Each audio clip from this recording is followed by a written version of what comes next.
Deməli, axırıncı reaksiya nə idi demişdim? Hı? Kimin yadında demişdik ki, hə, bildim nə yazırdım. Ben müqayisəni Dedi deyirsiniz ki, axırıncıda. etilen qlikol yox, etilen qlikolun elə bil ki, 2 atomluların ikinci nümayəndəsini götürürəm, bir də qliserini götürürəm.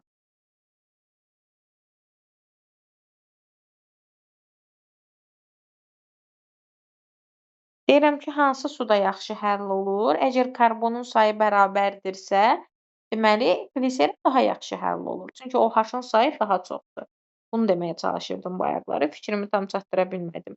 Əgər karbonun sayı hər ikisində bərabərdirsə, 2 atomlu və 3 atomluları müqayisə eləyəndə, karbonun sayı bərabər olanlarda OH-ın sayı çox olanlar, yəni çox atomlulardan 3 atomlularımız daha yaxşı həll olur. Və onların turşuluq xassəsi daha çox olur. Bunları dedik. Sonra keçirik kimyəvi xassələrə. Kimyəvi xassələrinə gəldikdə, çoxatomlu spirtlilərimiz istər 2 atomlu olsun, istər 3 atomlu olsun, hər ikisi natrium ilə, yəni hidrogendən əvvəldə yerləşən metallarımız, əsas da aktiv metallarımız ilə reaksiyaya girir və nəticədə hidrogen alınır. Bizim belə bir şeyimiz var ki, bir atomlu spirtlərimiz də natrium ilə reaksiyaya girirdi. 1 mol natrium ilə 1 mol spirtin reaksiyasından alınırdı 0,5 mol hidrogen qazı. İndi isə natrium 2 mol götürürük, 1 mol spirt götürürük. Bu zaman isə reaksiyadan 1 mol hidrogen qazı alınır və 1 mol hidrogen qazı. 3 atomlu spirt götürsək bəs alınasıdır nə qədər? Üzərinə 3 mol natrium gəldikdə, burdan isə alınacaqdır.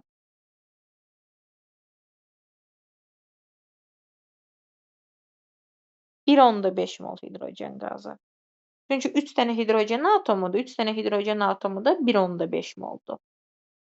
Ardıca deyirik, istər 2 atomlular olsun, istər 3 atomlular olsun, fərqi yoxdur. Hər ikisi mürəkkəb efirləşmə reaksiyasına daxil olur. Yəni, turşular ilə reaksiyaya daxil olub mürəkkəb efir əmələ gətirir. Oksigenli turşularımız ilə reaksiyaya daxil olub mürəkkəb efir əmələ gətirir.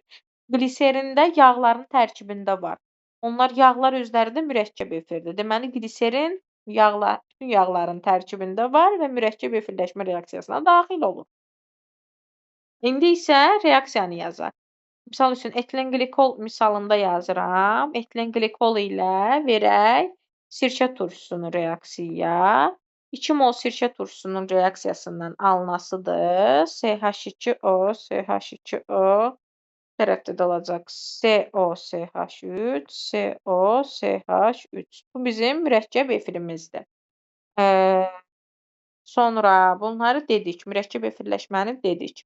Gəldik ən əsas reaksiyalarından biri olan, yəni bir atomlu spirtlərimiz bizim natrium OH ilə reaksiyaya girmirdi. Çünki reaksiya dönən proses idi. Ona görə biz deyirdik ki, reaksiyaya girmir. Amma çoxatomlu spirtlərimiz reaksiyaya girir natrium OH ilə də. Bundan əlavə olaraq isə biz çoxatomlu spirtlərimizi MiSOH2 göy məhlul ilə təyin edirik. Çoxatomlu spirtlərin, yəni 2 atomlu və 3 atomluların əsas təyinatı MiSOH2 təyini reaksiyası MiSOH2 ilə olan reaksiyasıdır. İstər etilen qlikol, istərsə də qliserin çoxatomlu spirtdirsə, olduğuna görə MiSOH2 ilə reaksiyaya girir və reaksiya nəticəsində mis-2 qlikolyat əmələ gəlir. Qısaca göy məhlul əmələ gəlir ki, biz burdan təyin edirik. Burada 2 atomlu və yaxud da çox atomlu spirtimiz var. Aydın oldumu?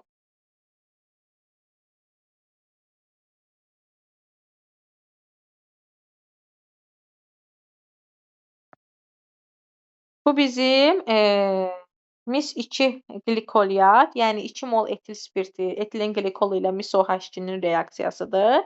Və yaxud da qısaca bunu qısa şəkildə yazsaq, belə yazacağıq. Qoy qısa şəkildə də yazaq.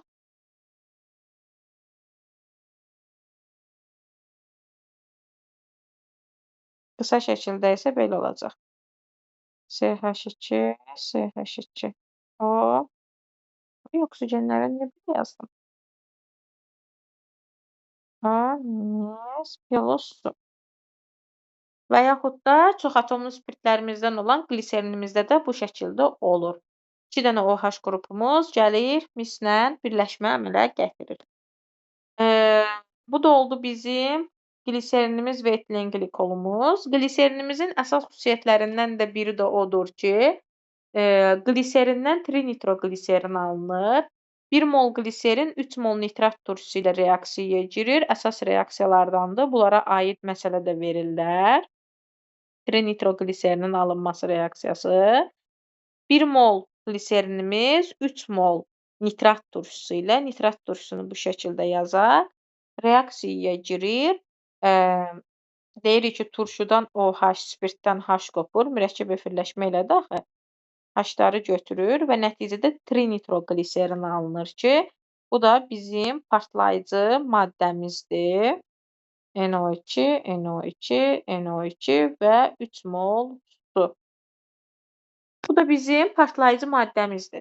Trinitrogliserin partladıqda karbon qazı, su, oksigen qazı və azot qazı alınır. Hətta indi ilk kimyəvi anlayışlara sual salıblar. Fiziki və kimyəvi hadisələrdə trinitrogliserini veriblər, yazıblar ki, partlamasından alınan qaz qarışığı eyni cinsli qaz qarışığıdır. Bəli, çünki partlamasından alınır azot qazı, oksigen qazı, karbon qazı və su. Burada da azot qazı, oksigen qazı, karbon qazı onsuz da havanın tərkibində var. Biz onu görə bilirikmi? Xeyr, görə bilmirik. Deməli, necə qarışıqdır? Eyni cinsli qarışıqdır. Tətbiqlərinə gəldikdə isə deyirik etilen qlikol lafsanın alınmasında, partlayıcı maddələrin istehsalında, gliserinimiz dinamitin alınmasında, trinitrogliserinin alınmasında, tibbdə istifadə olunur. Sonra dəri istehsalında, toxuculuq sahəsində istifadə olunur və s.